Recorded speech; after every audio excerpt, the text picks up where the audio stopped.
Tiene un gran sentido de la responsabilidad y del compromiso. Es un profesional eficaz, activo, capaz, enérgico y concreto. Todo sazonado con una buena dosis de inteligencia emocional. Coherente con su credo y sus valores, es franco en comunicarlos con sus gestos y con sus palabras. Asume siempre los errores como suyos y los éxitos son siempre del equipo. Brillante intelectual, ha publicado infinidad de trabajos sobre economía mundial y española, así como sobre teoría económica, política y desarrollo. Como rector es ágil en la toma de decisiones, tiene capacidades estratégicas, fomenta un liderazgo compartido, está abierto a la innovación, sabe adelantarse a su tiempo. Hoy, la actualidad en persona es Gabriel Pérez Alcalá.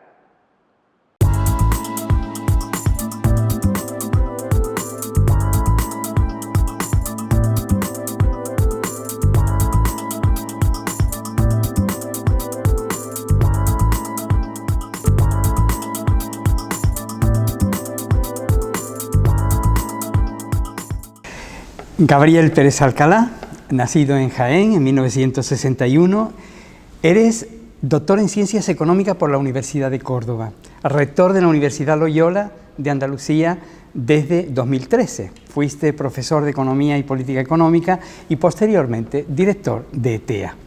Si en algo me equivoco, me paras, ¿eh? Ha sido profesor visitante de Economía de 3 universidades alemanas y de 2 austriacas. Además, ha sido becario de investigación del Servicio Alemán de Intercambio Académico, también allí. Exdirector de colección y editor de economía en Cambridge University Press.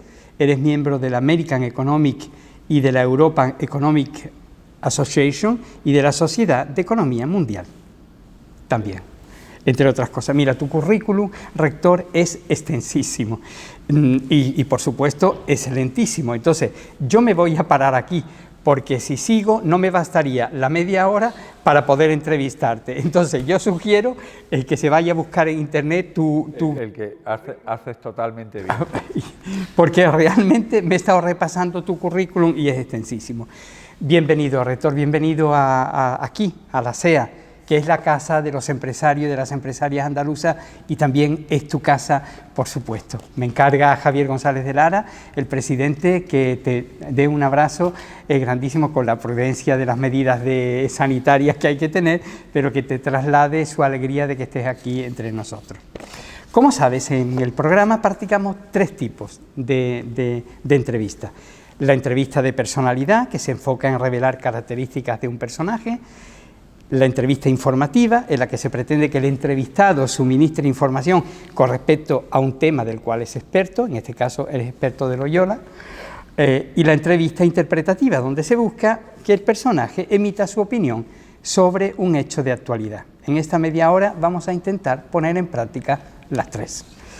Comenzamos con la primera parte. Te sorprenderá alguna pregunta que te haré, pero queremos escudriñar la persona del rector, de Gabriel Pérez Alcalá. ¿Comenzamos? Comenzamos. Sí. ¿Tu profesión? Economista.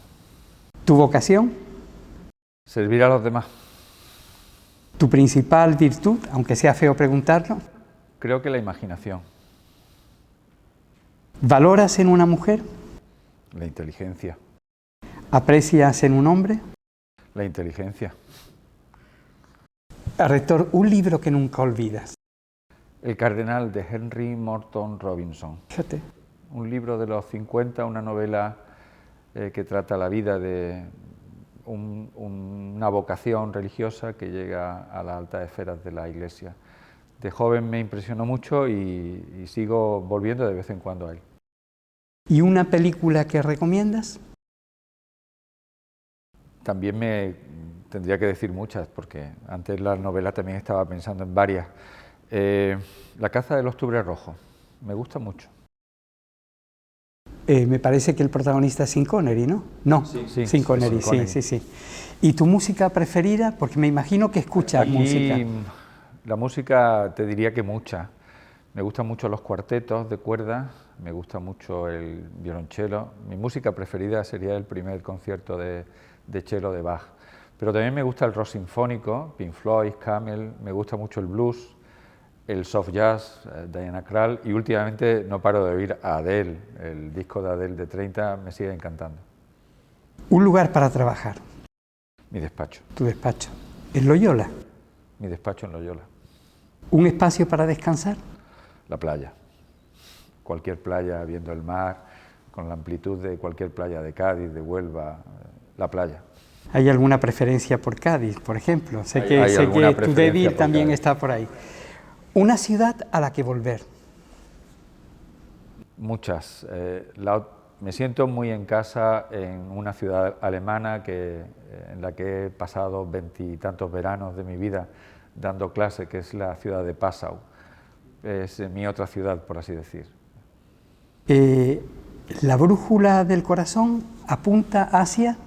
Mi mujer, mis hijas, mi nieto. ¿Un país por visitar que no hayas visitado? Porque tú has viajado muchísimo, pero Canadá. Algo se te habrá quedado. Canadá, fíjate. Canadá. Estuve en Canadá siendo joven, pero solo en el sur, y tengo una cierta ilusión por conocer Quebec. Estuve a punto de irme a dar clase a la Universidad de Quebec. Sí. Quebec, tengo muchas ganas de ver Montreal, Canadá. En otoño es maravilloso, aquellos parques con estos colores es algo, y además allí también hay una sede de Loyola, si no me equivoco. Hay un colegio en el Canadá. ¿Nos invitarías a degustar?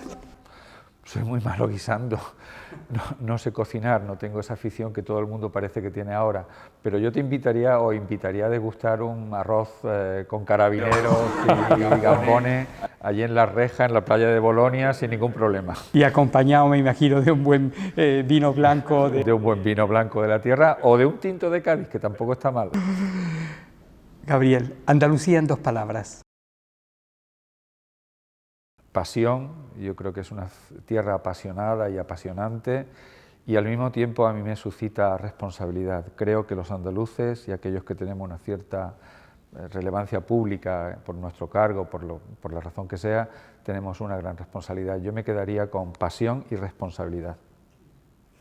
¿Cuál es el mejor momento del día para ti? Hay mucho. La mañana, porque es el albor de un nuevo día, que diría el poeta. El mediodía, porque es la plenitud del día, entonces estás trabajando, estás haciendo cosas, estás disfrutando, estás con la familia, si es el fin de semana. El atardecer, que es muy bonito, viéndolo sobre el mar, por ejemplo, sobre la montaña. Cualquier momento del día es bueno para trabajar, para hacer el bien a los demás, para dar gracias a Dios. Cuando viajas, que vas al extranjero o a otra parte de España, ¿de qué presumes de Andalucía? Hombre, inevitablemente presumo de su gente, es decir, yo presumo de los andaluces. Creo que una tierra como la nuestra se hace grande por la calidad de la gente que tenemos.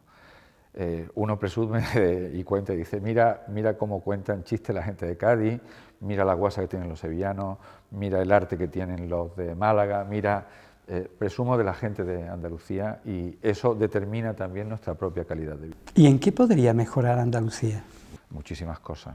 En innovación, podríamos mejorar en emprendimiento y capacidad de riesgo, podría mejorar desde luego tenemos mucho que mejorar para superar los problemas estructurales que tenemos, entre ellos ese problema del paro y ese problema de la pobreza que tenemos también en nuestros barrios, en muchos barrios, por desgracia, de Andalucía. Un proverbio o una frase que te salga de dentro, que de vez en cuando la repitas. Hay varios, pero hay un proverbio que yo lo cuento mucho porque creo y lo cuento como anécdota. Es un proverbio que me regaló mi padre. Mi padre me regala de vez en cuando frases, esa de audaces fortuna ayudat, que es la fortuna o la suerte ayuda a los valientes. Pero cuando yo se la conté una vez a Jesús Vigorra, que es muy amigo mío, Jesús me dijo que la traducción que podía hacer, que le había hecho a eso el lebrijano, era el mundo es de Dios y se lo presta a los hombres. Qué bueno, buenísimo. El proverbio en latín queda muy bien y uno queda muy culto, pero el mundo es de Dios y se lo presta a los valientes. Qué bueno, qué bueno. Un sueño por cumplir. Hay muchos. Personal, escribir un buen libro de economía. Me gustaría, cuando dejara el rectorado... Pero si ya has escrito muchísimo, es decir... He escrito libros, pero no un buen libro de economía. Me gustaría escribir un buen libro de economía. Pero el sueño por cumplir no tiene que ver tanto con algo personal como yo sueño con una Andalucía sin pobreza. ¿Te encanta? Me encanta la gente. Me encanta estar con la gente, me encanta hablar, me encanta tener amigos, me encanta conocer cosas, soy una persona curiosa, me encanta la gente y lo que la gente me puede aportar, lo que la gente me puede enseñar. ¿Hay algo que detestas? No, creo que no. Creo que no odio nada y no hay nada que me sorprenda. No me gusta la falsedad, pero tampoco me gusta, más que la falsedad, no me gusta la maldad. Es decir, cuando hay alguna persona que hace algo que creo que es malo, porque perjudica a los demás y se perjudica a sí mismo, que eso es la estupidez suprema, eso sí me molesta. De nuestra economía, y tú eres economista, ¿qué valoras? La resistencia. La resistencia. Yo creo que la economía andaluza y la economía española en general, a pesar de los vaivenes y de que somos una economía que tiene graves problemas estructurales, es una economía resistente. Es una economía que ha demostrado que en los últimos 40 años hemos hecho una evolución tan profunda de nuestra economía, hemos crecido tanto y lo hemos crecido con tantos fundamentos y también con tantos problemas, con tantos fundamentos que tenemos una buena economía. Por eso la economía andaluza, la economía española en general, cuando llegó la crisis del año 8 aguantó y se recuperó, pero aguantó. Ahora que ha venido esta, aguantó y aguantaremos muchas más. Y desde tu perspectiva, ¿qué le falta? Le falta, vuelvo a decirlo, nos falta innovación, nos falta capacidad de riesgo. En nuestra sociedad tenemos poca capacidad de riesgo. Hablamos mucho de modernidad, pero no hemos llegado a la modernidad. Tenemos que seguir innovando. Y no me quiero alargar en esto, pero dos pinceladas. Seguimos todavía en esta España nuestra con los debates del siglo XIX. La España es muy aburrida en sus debates y es muy aburrida porque seguimos discutiendo clericalismo sí, clericalismo no, y eso lo manifestamos en todos los temas que hay, cuando hablamos de Semana Santa hasta el tema del laicismo, pasando por la educación. Todas las reformas educativas se basan en el tema de religión sí, religión no, no en meterle mano realmente a la religión, o en la escuela, o no, sí o no, pero lo que sea. Seguimos teniendo los debates del siglo XIX que nos dieron tantos problemas con guerras civiles y que culminó con la guerra civil del 30. Seguimos teniendo los mismos debates sobre público-privado, seguimos teniendo los mismos debates sobre modernidad y antigüedad, España le falta innovación, le falta modernidad, por así decir, al conjunto de España y especialmente a Andalucía. Un defecto del empresario andaluz. Pensaba que era mío, te iba a decir una lista. Te iba a decir una lista. Un defecto del empresario andaluz, su conservadurismo. Creo que en general es un empresario conservador. Se lo tendría que creer un poco más, ¿no? No solo tendría que creerse que es mejor de lo que se piensa, tendría que tener un poco más de capacidad de riesgo de meterse en cosas nuevas, de contratar más gente, de crecer. Tendría que ser capaz de crecer y eso implica no acomodarse como se acomoda muchas veces. Conozco muchos y muy buenos empresarios, pero que están acomodados. ¿Algún héroe o heroína de la juventud que te haya guiado, que haya sido...? No he sido de muchos héroes, y me quedo con alguno. De chico admiraba profundamente a Leonardo da Vinci por la cantidad de cosas que era capaz de hacer. Y luego de joven, en un momento muy concreto de mi vida, a San Francisco Javier por la valentía de irse a Extremo Oriente. Suma las dos y quizás te den dos pistas sobre mi propia personalidad. ¿Entonces un personaje histórico? El personaje histórico, ahí sí lo matizo. Para mí el gran personaje histórico es Jesús de Nazaret. creo que hay un antes y un después de la existencia de Jesús de Nazaret, al margen de si se es creyente o no se es creyente. Yo que lo soy, para mí no es solo un personaje histórico, sino también un hecho que marca el conjunto de la historia de la humanidad. ¿Y alguien a quien admirar en el momento actual, en la actualidad? A muchas personas, todo aquel que... Yo admiro profundamente todo aquel que se vuelca y sirve a los demás, y también admiro a la gente que cumple con su obligación, es decir, este es mi deber y esto lo hago. No creo que haya grandes héroes, los héroes, antes lo he dicho, no he tenido grandes héroes, no creo en el valor del modelo que tenemos a nuestro alrededor, nuestros padres, nuestros amigos, nuestros hermanos, nuestros compañeros, que en algún momento han sido especialmente importantes para nosotros porque nos han dado generosamente su cariño, su amor o su ejemplo. Y yo admiro a las personas que sencillamente cumplen con su deber y que además tienen un deber de servicio a los demás.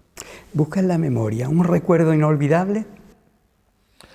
Hay mucho. El nacimiento de mis hijas, desde luego. Ese es muy inolvidable. ¿Y un dolor imborrable? La muerte de una de mis hijas. ¿Una institución a la que admiras? La Compañía de Jesús. ¿Y un lema para vivir? Bueno, el lema para vivir, amarás a Dios por encima de todas las cosas y al prójimo como a ti mismo. No tengo otro. Es decir, no se me ocurre otra esencia más grande que esa. Amarás a Dios por encima de todas las cosas y al prójimo como a ti mismo.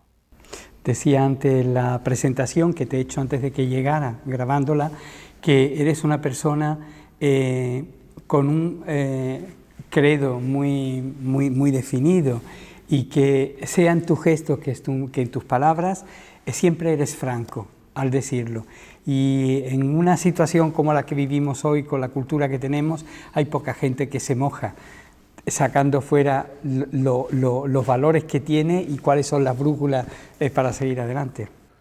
En ningún momento se está ofendiendo a nadie y al mismo tiempo yo soy una persona tolerante con las creencias de todos los demás y además creo que cada uno tiene derecho a tener las que debe tener. En una sociedad abierta y democrática como la que queremos construir, esto debiera ser lo normal. Si eso al mismo tiempo te lleva en algún momento críticas por parte de otros, se asumen sin ninguna dificultad, pero uno no puede ocultar aquello en lo que cree profundamente y que marca su vida y su actuación. Por tanto, para mí es una forma natural, Manolo, no es una cosa impostada en absoluto. Ya lo sé. No tengo por qué ocultarlo. También se expresa abiertamente, sin acritud de ningún tipo, sin imposición de ningún tipo. Vamos con la segunda parte de la entrevista. Sobre Loyola. ¿Loyola es una universidad consolidada? No, es una universidad que ya ha cubierto su primera etapa. Y su primera etapa es una etapa de crecimiento, de puesta en marcha, de definición de sus características esenciales, pero una universidad en el siglo XXI que piense que está consolidada se equivoca. Una universidad por sí misma tiene que estar en permanente cambio. Y nosotros estamos en un doble cambio. Loyola está en un cambio de dimensión, ahí tenemos que crecer y de hecho el año que viene, si todo va bien y Dios quiere, tendremos ciencias de la salud y nuevos títulos de artes y nuevos títulos digitales, que son en los tres ámbitos en los que ahora queremos desarrollarnos, pero al mismo tiempo tenemos que ir también consolidando nuestras formas de hacer en docencia, que estamos revolucionándola, es decir, cada vez más una mayor atención a los estudiantes en forma de tutoría, más contenidos digitales, más contenidos experienciales, etcétera. También revolución internamente en la investigación, concentrando toda la gran investigación que estamos haciendo en las áreas que resuelvan problemas para el conjunto de la humanidad. Tenemos todavía mucho que hacer y que crecer. Una universidad que se considera a sí misma consolidada es una universidad que no deja de estar, en cierto sentido, muerta. Hablamos antes de valores ¿Cuáles son los valores de la marca Loyola? Bueno, nuestros valores se derivan claramente de nuestro propio nombre. Una universidad que se llama Loyola, necesariamente todo el mundo tiene que interpretar, y es cierto que está vinculada a la Compañía de Jesús. Y en una obra de la Compañía de Jesús, lo primero y fundamental de todo es nuestra misión y los valores que definen nuestra misión, que son, básicamente, nosotros tenemos una apuesta por la fe y la trascendencia, que se manifiesta a su vez con un compromiso con la justicia y con las personas, y queremos formar a las personas que se responsabilizan del conjunto de la humanidad y de la creación y todo lo creado. Es decir, y esto puesto en un castellano limpio, lo que quiere decir es que los valores que inspiran a Loyola son unos valores evangélicos, de amarás a Dios por encima de todas las cosas y al prójimo como a ti mismo. Quiere formar personas que vean en los demás sus hermanos, y quiere estar al mismo tiempo comprometido con toda la creación, de tal forma que podamos curar las heridas que hemos provocado en el mundo y al mismo tiempo proteger este mundo para las próximas generaciones. Estos serían nuestros valores fundamentales. ¿Qué ofrece, qué plus ofrece la Loyola a los alumnos para que se decidan por un campus, por este campus concretamente, privado y no público?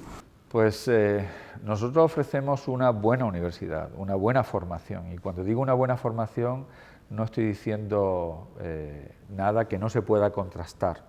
Los ejes de una buena formación son estudiantes exigidos y una pedagogía muy orientada hacia la persona y hacia el estudiante.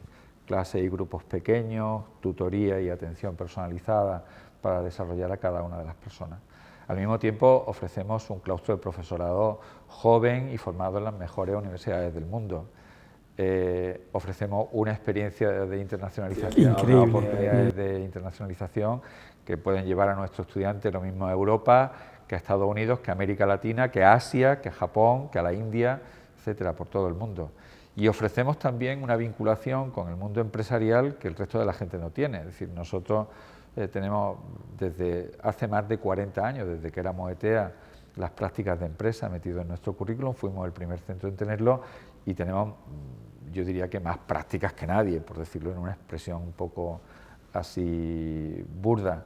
Por tanto, ofrecemos una docencia, una formación de alta calidad que está entre las mejores de España, y no lo digo yo solo, son los números que están en la Fundación CID y que se van publicando y que nos comparan con las universidades. Eso te quería preguntar, ¿dónde se sitúa en el sistema universitario español? Nosotros nos situamos entre las mejores universidades de España ahora mismo ya, porque una universidad es buena en función de 4 grandes parámetros, que son rendimiento académico, es decir, la proporción en la que los estudiantes que inician los estudios tienen buen éxito con buen nivel, y ahí estamos entre las mejores de España, y solo digo entre las mejores de España, tanto en grados como en másteres.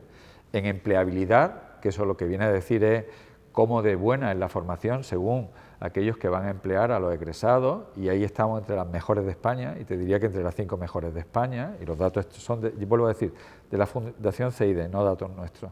En internacionalización, que lo que mide es el grado en el que otras universidades consideran que tu estudiante y tu formación es equivalente a la suya, y nos vamos buscando los buenos en eso, y estamos también entre las mejores de España.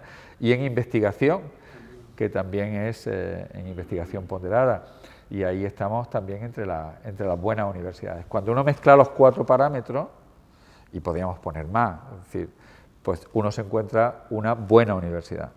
Con solo un dato lo sintetizo. El decreto Castel, tan denostado, el decreto Castel marca una serie de indicadores a cumplir por parte de las universidades. Bueno, pues Loyola es una de las 3 universidades privadas, de las 30 y tantos que cumple todos los criterios, y somos una de las 5 universidades andaluzas, de las 6 universidades andaluzas que las cumplen. Y ya no digo más. Son números que dan los otros. ¿Cuál es la relación entre Loyola y el mundo empresarial? Es decir, yo sé también que tú tienes, que la Loyola tiene una buenísima relación con esta casa, con la Confederación de Empresarios de Andalucía, pero ¿de dónde parte la importancia que le dais a la relación universidad-empresa? Bueno, yo empezaría por decir que la relación con la CEA de la Universidad Loyola es muy profunda y es una relación de amistad. Voy a decir en público una cosa que solo sabemos la gente de la CEA y la gente de Loyola, y es que Loyola le debe mucho cuando estaba en su proceso de creación a la Confederación de Empresarios, porque tuvimos ahí un apoyo muy decidido por parte de Santiago Herrero y de Antonio Carrillo. Ellos dos fueron fundamentales para conseguir la ley de reconocimiento en el año 2011.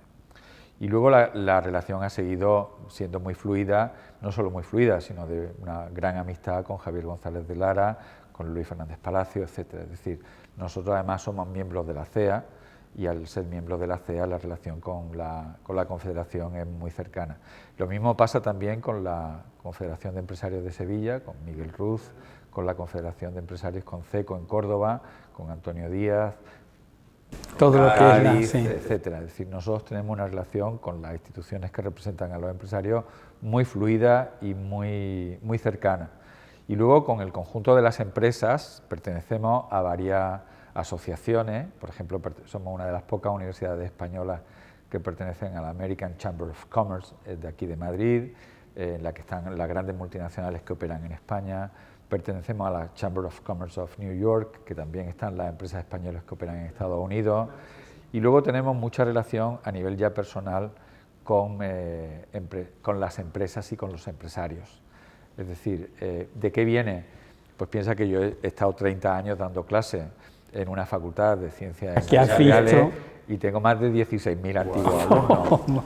Si tú empiezas con los antiguos alumnos, bueno, no terminaría y le sumas eso, que mi padre es empresario, pues nada más que el conjunto de empresas con las que nos relacionamos a nivel personal o institucional, y luego todas las más de 2.000 empresas con las que tenemos convenios.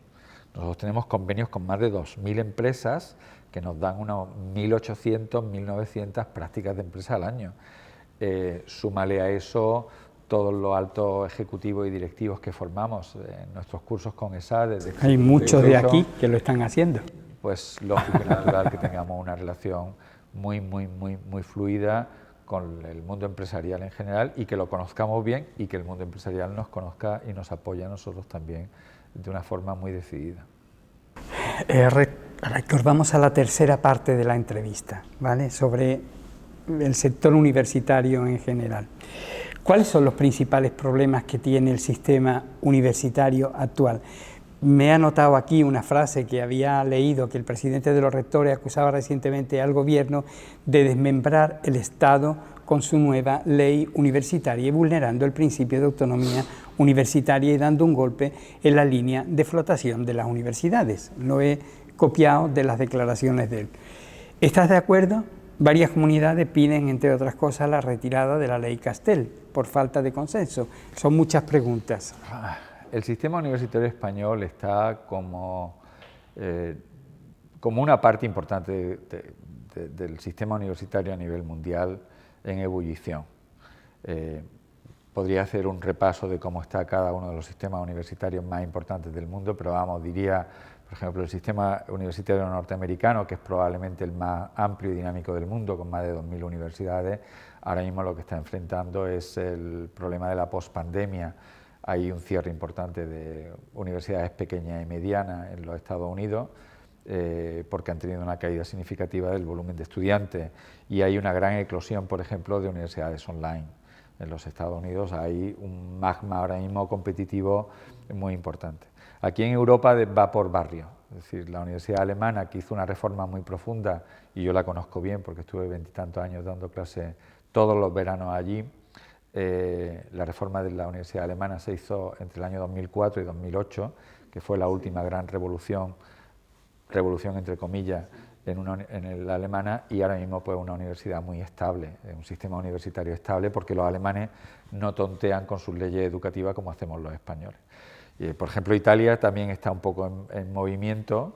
Francia empezó más tarde su sistema, su reforma, o el Reino Unido ahora con el Brexit se ha dado cuenta de que se queda fuera y tienen un problema que enfrentar, que es que tienen una caída significativa de estudiantes extranjeros en las islas, y eso hace que su sistema universitario tenga distintos problemas. Pero ninguno de ellos tiene los mismos problemas que tiene el problema español, el sistema universitario español. Y yo voy a decir 4 cosas que darían cada una de ellas para una exposición larga. La primera, el sistema universitario español es un sistema que conceptualmente es muy antiguo, es del siglo XIX. Y cuando digo del siglo XIX, de la mala decisión del siglo XIX, porque en el siglo XIX se tomó la gran decisión de las universidades humboldtianas de corte alemán, anglosajón en general y demás, y se hicieron buenas universidades. Y nosotros tomamos la decisión de hacer la universidad racionalista al estilo francés, y de ahí vienen todavía muchos problemas. Lo quiso cambiar el Maraval allí por la década de los 80 con la ley de reforma universitaria, y en vez de cambiarla lo que hizo fue un parche más grande sobre el sistema.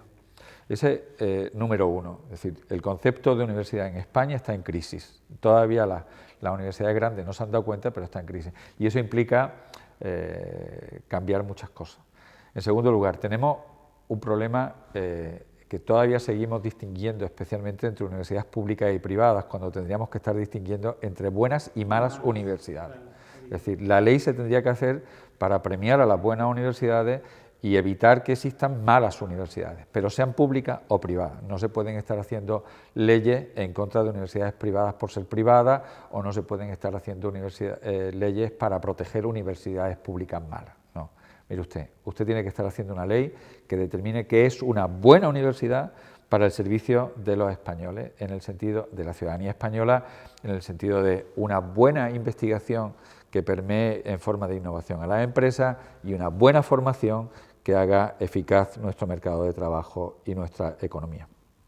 Entonces, hay que gestionar y hacer una ley para las buenas universidades y que haga que las malas se pongan las pilas y funcionen, pero sean públicas o privadas, no distingamos más allá de eso.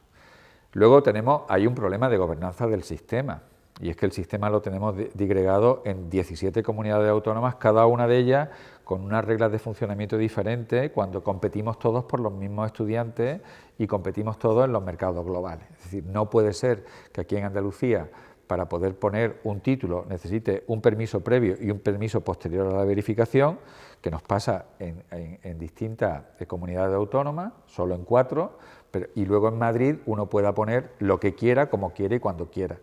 Pues ni tanta regulación, ni la ultra no regulación que tiene, por ejemplo, Madrid. Tenemos 17 comunidades autónomas con 17 sistemas y leyes universitarias diferentes.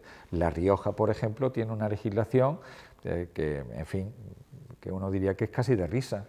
Y sin embargo, después uno se encuentra con graves problemas de legislación en Cataluña, o una ley obsoleta como la nuestra. Dentro de todo esto, después ya entramos en los problemas que tenemos del marco legislativo. Es decir, tenemos un problema de concepto, tenemos un problema de digregación y de no unidad de mercado y de lógica.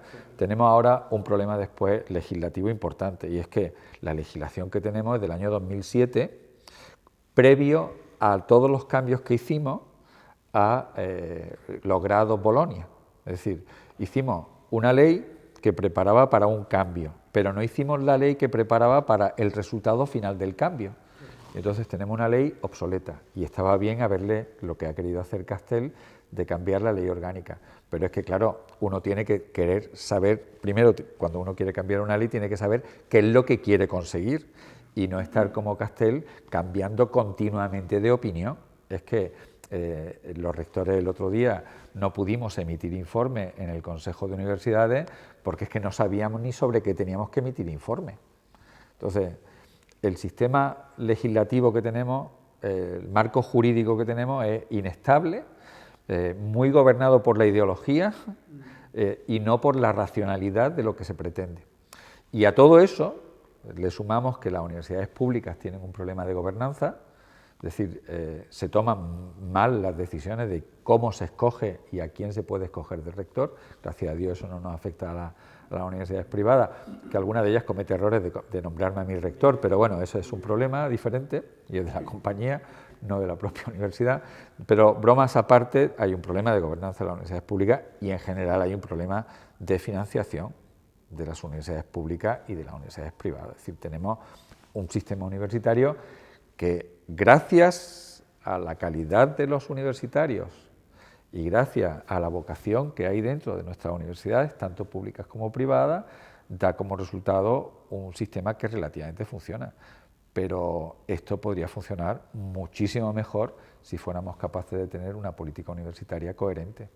Rector, recordando un poco mis años jóvenes de los estudios, lo exigente que fueron todos los profesores que tenía, los catedráticos que tenía conmigo, y que yo agradezco enormemente, me ha sorprendido en estos días el encontrar también en una entrevista al ministro de Universidades decir que con los suspensos se va machacando a los de abajo y favoreciendo a los de arriba.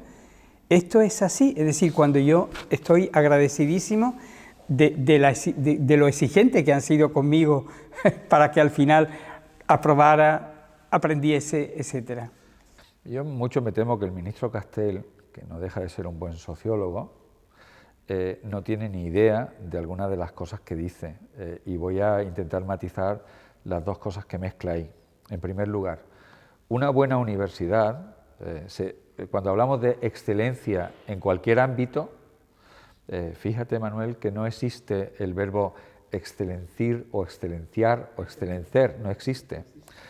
Para conseguir esa excelencia se conjuga con un verbo que se llama exigir. La excelencia es la conjugación del verbo exigir, tanto en la voz activa como en la reflexiva. Yo exijo, tú exiges, él exige o ella exige, nosotros, vosotros y ellos exigen.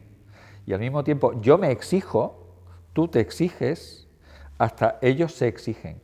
Si nosotros conjugamos el verbo exigir en cada uno de nuestros ámbitos profesionales y docentes, conseguiríamos la excelencia.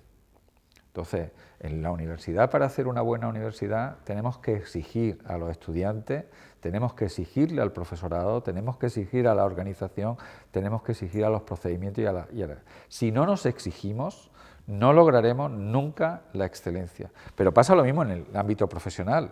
Si un médico no se exige lo mejor en un quirófano, mata a la mayoría de los enfermos. Si un empresario no se exige a sí mismo en la toma de decisiones, pierde la empresa o pierde dinero, etcétera. Es decir, hay que exigir, es la condición de la excelencia.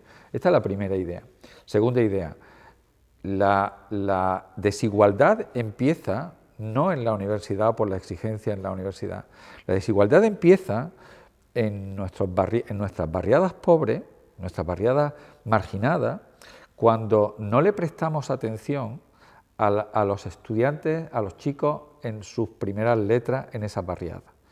Es decir, el problema que tenemos nosotros, por ejemplo, en Andalucía, con un 30% de tasa de abandono escolar, que es de las más altas de España, la más alta de España y de las más altas de Europa, siendo la más alta de Europa la española, entre otras cosas, y esto se concentra especialmente en Andalucía. Cuando lo digregamos, nos vamos a nuestras barriadas, ese 10% de población andaluza que vive en barriadas o marginadas o en vías de marginación. ¿Por qué? Porque allí la ratio de profesorado por estudiante es muy parecida a la ratio que tienen en las barriadas medias o las barriadas de clase alta. Entonces, la atención que reciben estos estudiantes es muchísimo menor y por eso su índice de fracaso escolar a medio es mucho más alto, pero básicamente porque no saben leer y escribir. Es decir, porque no tienen una buena atención primaria, no tienen una buena educación primaria, que es donde está la base de todo el éxito posterior. Entonces, ¿por qué los suspensos, dicen, machacan especialmente a la gente más desfavorecida? Pues porque desde el principio no se les atendió superando o complementando esos niveles de renta que hacen que tengan menor formación. Debiéramos dedicarle muchísimo más recursos y mejores recursos a la enseñanza primaria y a la enseñanza infantil y primaria en las barriadas más desfavorecidas, de tal manera que eso sea realmente el ascensor social. Pongo un ejemplo, y es un estudio que yo hice en su momento. nosotros seguimos, vamos, rector que habla cuando investigaba en estos temas, que ahora he dejado de investigarlos porque me dedico a otras cosas, nosotros seguimos a 100 alumnos de unos institutos más desfavorecidos de Algeciras, comparándolos en la misma cohorte con 100 estudiantes de institutos de Córdoba de clase media. Y cuando estaban en segundo de bachillerato, y preguntamos y buscamos dónde estaban esos estudiantes 5 años después. Es decir, si habían hecho estudio universitario, qué tipo de estudio universitario y demás. De los 100 que habían salido de segundo de bachillerato de los institutos más desfavorecidos de Algeciras, solo 15 estaban en la universidad y solo 10 habían terminado la universidad. De los 100 que estaban estudiando en los institutos de clase media de Córdoba, 65 habían terminado la universidad y otros 15 estaban todavía en la universidad. La desproporción es asombrosa. Entonces, eso tiene que ver con origen. Rector, me ha alargado mucho. El virus ha acelerado mucho lo que es el tema de la digitalización, pero en realidad llevamos la última década con avances exponenciales, disruptivos, y desde mi observatorio tengo como la sensación de que muchas de las instituciones han templado, es decir, con esta nueva digitalización. ¿Por qué? Porque se va abandonando la intermediación, los mediadores, las castas sacerdotales, que son las que de alguna manera te introducen o te sacan y tal. Evidentemente, por este motivo y por otros más, se necesita una reforma, como decías antes, una reforma educativa, por muchas de las cosas que has dicho. Pero me gustaría saber cuáles son las respuestas de los rectores de las universidades jesuitas de España, de la Loyola, a a esta necesidad de reforma educativa a todos los niveles. Me voy a centrar en la parte de la digitalización y tal como lo estamos tratando nosotros en Loyola. En primer lugar, creemos firmemente que el mundo digital y lo digital ha llegado para quedarse y además en sí mismo es bueno. Como casi todos los instrumentos que se crean son buenos dependiendo de cómo y para qué se utilicen. Nosotros pensamos que la digitalización en el proceso formativo, que es lo que realmente nos interesa ahora mismo y porque va a estar presente en la vida de las personas, hay que hacerlo de una forma equilibrada con el entorno natural. El equilibrio y la sensatez en la proporción de las cosas es muy importante. Es decir, ni todo puede ser pantalla y digital, ni ya a estas alturas de la civilización todo puede ser natural sin tener en cuenta las pantallas y lo digital.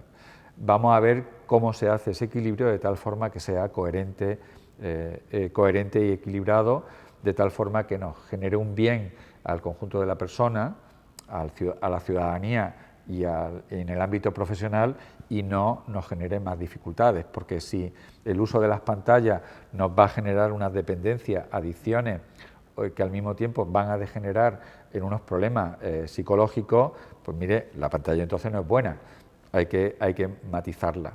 Y si al mismo tiempo, porque la pantalla nos puede provocar eso, no las vamos a usar, pero nos vamos a perder todo lo que las pantallas y el mundo digital nos puede ofrecer de conocimiento o de expansión de nuestras propias capacidades, pues tampoco hay que. Por eso el equilibrio es lo que hay que encontrar. Desde el punto de vista de la formación, yo lo voy a contar con una anécdota. Desde el punto de vista de la formación, yo creo profundamente que la formación de los estudiantes debe de estar en los estadios tempranos, debe ser una formación piel con piel. Piel con piel. La pantalla es un instrumento, pero no es el instrumento que va a hacer posible la formación. Es solo un instrumento que facilita la formación, no es lo mismo.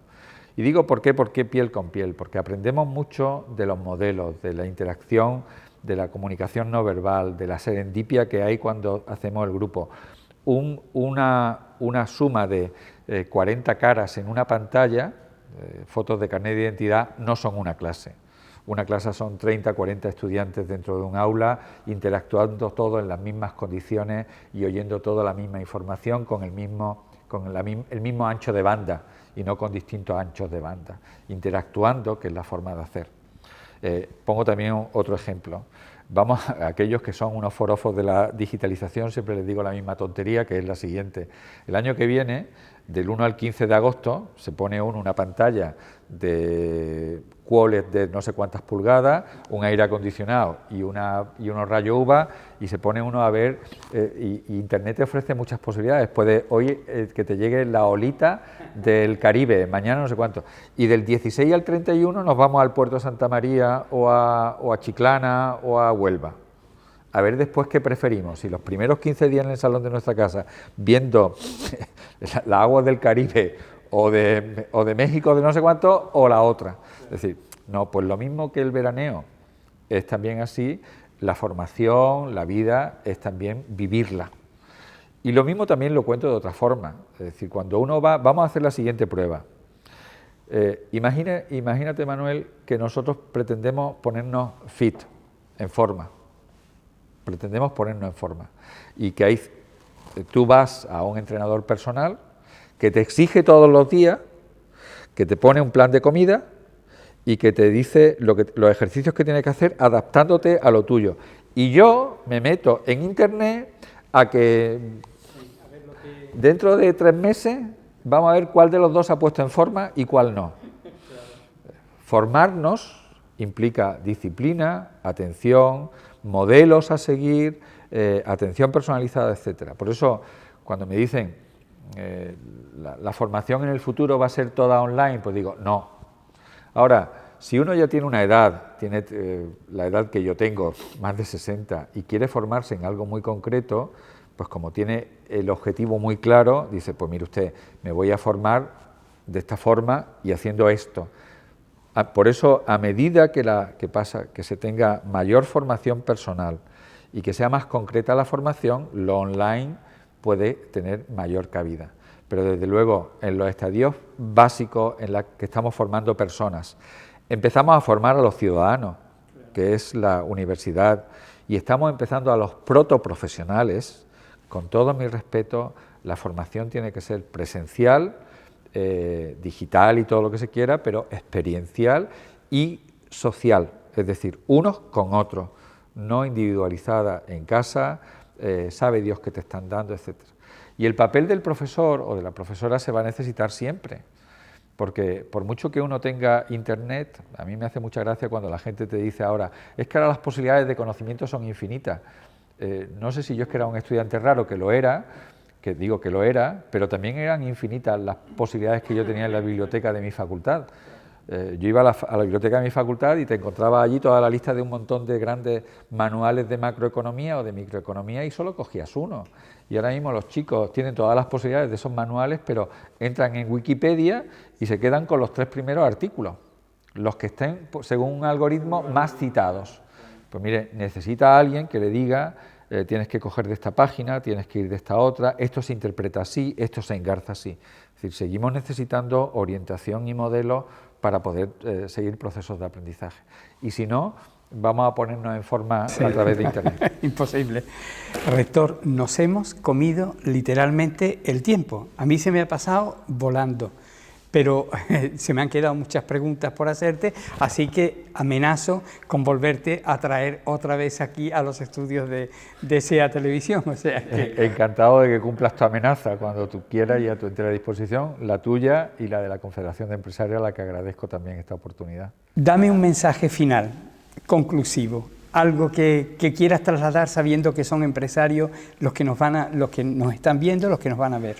Pues mira, te diría, a bote pronto, el otro proverbio que también ha guiado siempre también mi vida y en gran medida mi vida profesional como rector. Era ese proverbio creo que es de Víctor Hugo, que decía aquello de que el futuro es para los cobardes el peligro y para los valientes la oportunidad. Muchísimas gracias, Gabriel. La verdad es que espero de haber merecido tu tiempo, que es muy intenso. A todos ustedes, muchas gracias por vuestra atención, gracias por estar ahí. un consejo, si no se han vacunado, vacúnense, porque la vacuna nos hace vencer. Hasta la próxima. Sean felices.